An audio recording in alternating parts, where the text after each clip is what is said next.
జ్వాలా శివ ఛానల్కు స్వాగతం. బీభత్సం, అల్లకొల్లలం, అమెరికా, ఇజ్రాయెల్, ఇరాన్ పైన ఏకపక్షంగా కారణం లేకుండా దాడి చేయడం మనం చూస్తున్నాం. ఇరాన్లో 550 మంది చనిపోయారు. చాలా బిల్డింగ్స్, ఒక స్కూల్ పిల్లలు, ఒక ఆడపిల్లలు స్కూల్ వాళ్ళ దాన్ని కూడా ధ్వంసం చేశారు. పిల్లలంతా చనిపోయారు. అదే రకంగా అక్కడ సుప్రీం లీడర్ ఖొమైనీ, ఆయన ఫ్యామిలీ, అదే రకంగా డిఫెన్స్ మినిస్టర్, కమాండర్స్, వీళ్ళందరినీ కూడా ప్రెసిషన్ స్ట్రైక్ అని పేరు చెప్పి వాళ్ళని చంపేశారు. ఏదో ఇరాన్ పైన దాడి చేస్తే మనకెందుకు అని ఆలోచిస్తే మనం చాలా పొరపాటు పడతాం. ఈరోజు మనం చూస్తున్నాం వెస్ట్ ఏషియా, మిడిల్ ఈస్ట్ అంతా కొంచెం పెద్ద సమస్యలు ఉన్నాయి. ఇండియా నుంచి చాలామంది, లక్షల మంది ఈ వెస్ట్ ఏషియాలో పనిచేస్తున్నారు. ఎప్పుడు ఎక్కడ మిసైల్ ఏం బాంబు పడుతుందో, ఎక్కడ మిసైల్ పడుతుందో, బుర్జ్ ఖలీఫా దగ్గరే పడిందంటే ఇప్పుడు మనం ఆలోచించాల్సిన పరిస్థితి. అదే రకంగా మనం ఇండియా నుంచి యూరప్కు వెళ్ళే, యూరప్ కానీ వేరే దేశాలకు వెళ్ళే ఫ్లైట్లు కూడా వెస్ట్ ఏషియా నుంచే వెళ్ళాలి. అంటే కాబట్టి ఈ ఏరియా అంతా యుద్ధాలు జరగడం వల్ల ఫ్లైట్లన్నీ క్యాన్సల్. కాబట్టి ఇది మొత్తం ప్రపంచంలోనే ఒక అల్లకల్లోలం అనేది తయారైంది. ఏంటి, ఈ నెతన్యాహు ట్రంప్ని కలిశాడు, కుట్ర పన్నారు. వాళ్ళు ఒమన్ నాయకత్వాన ఒక టాక్స్ కూడా జరుగుతున్నాయి. అమెరికాకి ఇరాన్ మధ్యలో జరుగుతున్నాయి టాక్స్. ఓమన్ ఫారిన్ మినిస్టర్ చెప్తున్నాడు అసలు డీల్ కుదిరే అవకాశాలు ఉందని. అయినా ఏకపక్షంగా దాడి చేశారు. అంటే ఒకరి పక్కన టాక్స్ అని చెప్పడం, మళ్ళీ దాడి చేయడం, ఇందరిని చంపడం.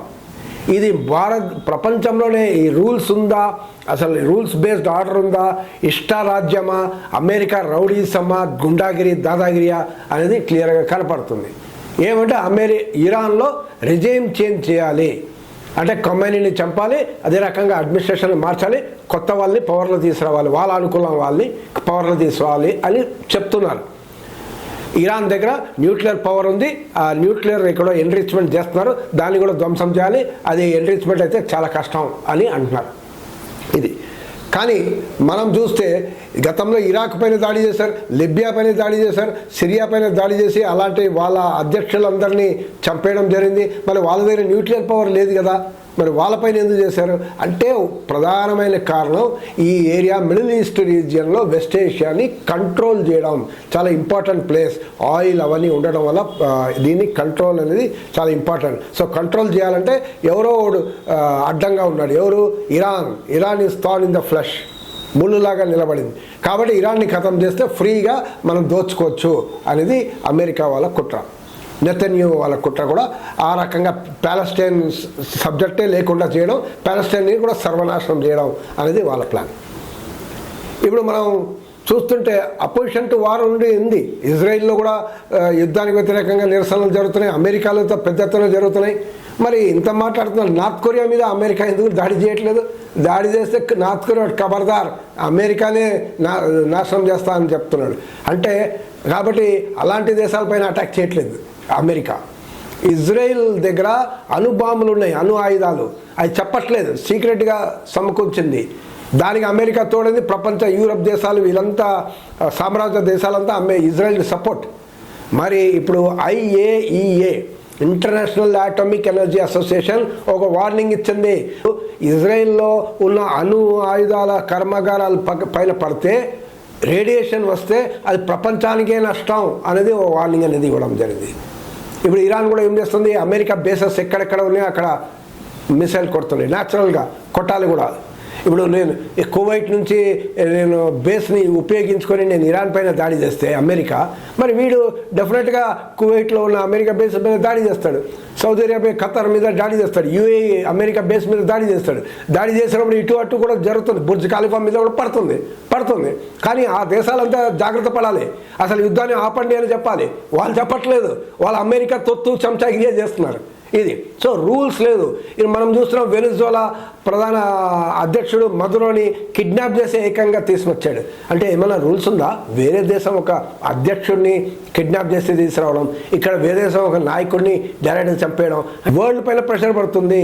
ఇప్పుడు ఆయిల్ ఇప్పుడు వేళ్ళ పైన ప్రెషర్ పడుతుంది వేరే దేశాల పైన. అయ్యో నా ఆయిల్ కొనాలి, నా దేశం నుంచి ఆయిల్ కొనాలి, నా డాలర్లోనే కొనాలి, నా వ్యవసాయ ఉత్పత్తులు కొనాలి, లేకపోతే నీ మీద కూడా బాంబు వేస్తా అని బెదిరించే అవకాశాలు ఉన్నాయి రేపు. ట్రంప్ ఎందుకంటే మద్రోని చేశాడు, వెనిజులా చేశాడు, సిరియా చేశాడు, ఇరాక్ చేశాడు, ఆఫ్ఘనిస్తాన్ చేశాడు, ఇప్పుడు ఇరాన్ చేశాడు. ఇప్పుడు ఇలా మిగతా దేశాల పైన కూడా చేయొచ్చు అని మనం చూడాలి. ఇప్పుడు స్ట్రెయిట్ ఆఫ్ హోర్ముజ్ అనేది ఉంది ఇరాన్ దగ్గర. ఆ స్ట్రెయిట్ నుంచే మొత్తం ప్రపంచం ఈ ఈస్ట్ నుంచి వెస్ట్ ఒక వ్యాపారాలన్నీ నడుస్తుంటాయి. ఆయిల్ వ్యాపారాలు, మిగతా వ్యాపారాలు, ట్రేడ్, షిప్పింగ్ అంతా జరుగుతుంది. ఆ స్ట్రెయిట్ ఆఫ్ హోర్ముజ్ని నేను క్లోజ్ చేస్తానంటున్నాడు ఇరాన్, బెదిరిస్తున్నాడు. క్లోజ్ చేస్తే అంతర్జాతీయంగా మనకు ఆయిల్ అనేది బంద్ అయిపోతుంది. మన సౌదీ నుంచి కానీ ఇంకా ఏ కంట్రీస్ నుంచి కానీ వచ్చే ఆయిల్ అంతా బంద్ అయిపోతుంది. అన్ని ట్రేడ్ వ్యాపారాలన్నీ బంద్ అయిపోతుంది. అప్పుడు చూడండి ధరలు ఎట్లా పెరుగుతాయి మన ఇండియాలో. ఇండియాకి చాలా డేంజర్. ఇప్పుడు ఇండియన్స్ అన్ని వెస్ట్ ఏషియాలో, మిడిల్ ఏషియాలో ఉన్నారు. వాళ్ళ లైఫ్కి ఇప్పుడు డేంజర్ ఉంది, పెను ప్రమాదం ఉంది. అదే రకంగా ఈ డీల్, నువ్వు నాతో నా వ్యవసాయ ఉత్పత్తులు తీసుకపోతే ట్రంప్ ఏం చెప్తాడు, ఇప్పుడు టారిఫ్లే కాకుండా నేను బాంబులు కూడా వేస్తానంటాడు. బాంబులు వేస్తానంటే అమెరికా నుంచి బాంబు వేయాల్సిన అవసరం లేదు. ఇక్కడ ఇండియన్ ఓషన్లోనే డియోగో గార్సియాలో ఒక చిన్న ఐలాండ్ ఉంది. అది అమెరికా బేస్ అక్కడ ఉంది.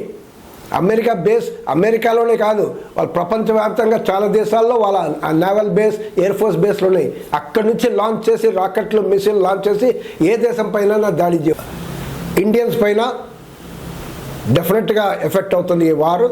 ఎకనామికల్గా మనకు ప్రాబ్లం అయ్యే అవకాశాలు ఉన్నాయి. అదే రకంగా రిస్క్ కూడా ఉంది. నేను బాంబు వేస్తానని ట్రంప్ పిచ్చోడు, నేను నీ మీద కూడా బాంబు వేస్తాను నువ్వు నా మాట వినకపోతే, నా వ్యవసాయ, నా సోయాబీన్, నా మేజ్, నా డైరీ ప్రోడక్ట్స్ కొనకపోతే నీ మీద కూడా బాంబు వేస్తాను బెదిరిస్తే ఏమవుతుంది అంటే ఇది ఏమైనా చేయవచ్చు ఆయన ట్రంప్.